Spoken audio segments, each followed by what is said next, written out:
सेना की टुकड़ी को किस तरह से तवांग और फिर गलवान में बुरी तरह से रोदा था और इसके बाद से चीन की सेना भारत के सामने खड़े होने का नाम नहीं लेती है।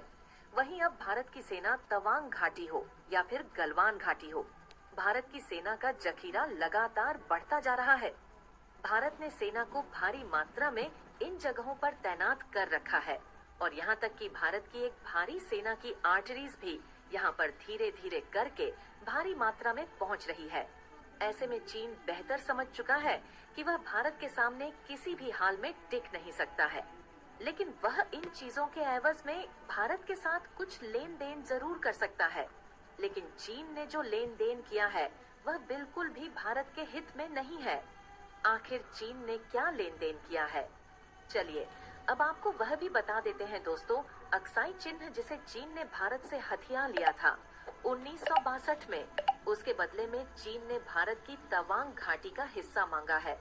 चीन ने कहा कि तवांग घाटी का हिस्सा अगर भारत चीन को दे देता है तो वह उस पूरे अक्साई चिन्ह के हिस्से को, जो कि त्वा घाटी से 19 गुना ज्यादा बड़ा है, वह भारत को सौंपने के लिए तैयार है।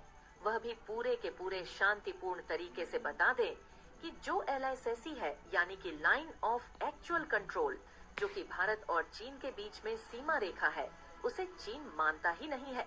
बता दें कि यह सीमा रेखा पहले भारत और तिब्बत के बीच में थी, लेकिन चीन ने तिब्बत पर हमला करके तिब्बत को चीन में मिला लिया और इसके बाद यह जो बॉर्डर था वह तिब्बत और भारत के बीच में हो गया। लेकिन चीन अभी भी इसको नहीं मानता है। चीन का मानना है कि पूरा का पूरा अरुणाचल प्रदेश का हिस्सा उसका है, लेकिन अब चीन को साफ पता चल गया है कि भारत से उसे एक भी इंच तो मिलने वाला नहीं है और इसीलिए उसने यह समझौते का प्रस्ताव भारत के सामने फेंका है। लेकिन भारत ने इस समझौते को लेकर के चीन को साफ इनकार कर दिया है। वजह भी आपको बता देते हैं कि भारत ने ऐसा क्यों किया है।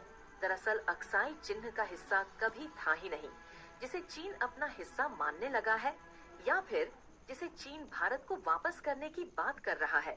भारत ने चीन को धमकी देते हुए कहा कि यह तो तुम्हारा हिस्सा कभी था ही नहीं, और जब यह तुम्हारा हिस्सा कभी था ही नहीं तो तुम इसके एवज में हमसे समझौता कैसे कर सकते हो। और सबसे बड़ी बात यह कि तवांग घाटी भी कभी चीन का हिस्सा था नहीं। तवांग घाटी खुद भारत का हिस्सा है और इसी वजह से तवांग घाटी भी चीन को नहीं दी जाएगी। और हाँ, अगर रही बात अक्साई चिन्ह की, तो भारत का जिस दिन मूड खराब हुआ उस दिन अक्साई चिन्ह को भारत चीन से जरूर छुड़ा सकता है और भारत इतना सक्षम हो चुका है। और इसी वजह से चीन को इस बात का डर भी सता रहा है कि भारत अगर चाहेगा तो तवांग घाटी, गलवान घाटी और साथ साथ इन तीनों जगहों से चीन का नामो निशान मिटा सकता है और चीन की सेना भारत की सेना के आगे कभी टिक नहीं सकती है, जिसका एक झलक हम सब ने पहले ही देख रखी है। दोस्तों, इसके पीछे चीन की एक बड़ी साजिश थी, वह भी चलिए आपको बता देते हैं। अगर जियोग्राफिक लोकेशन में देखा जाए तो भूटान के ईस्ट में पड़ती है तवांग घाटी और पीछे पड़ती है गलवान घाटी का एक हिस्सा, जो कि नेपाल से सटा हुआ हिस्सा, वह भारत का सटा हुआ हिस्सा है। और इसी वजह से चीन चाहता है कि इन दोनों के जरिए वह पूरे के पूरे पहले भूटान पर कब्जा कर ले, यानी कि जो भूटान का आगे का हिस्सा है और भूटान का पीछे का हिस्सा है, इन दोनों जगह पर वह अपनी सेना को बढ़ाकर कि पहले भूटान पर कब्जा कर ले और फिर वह धीरे धीरे भारत के क्षेत्र में प्रवेश करने की कोशिश करेगा।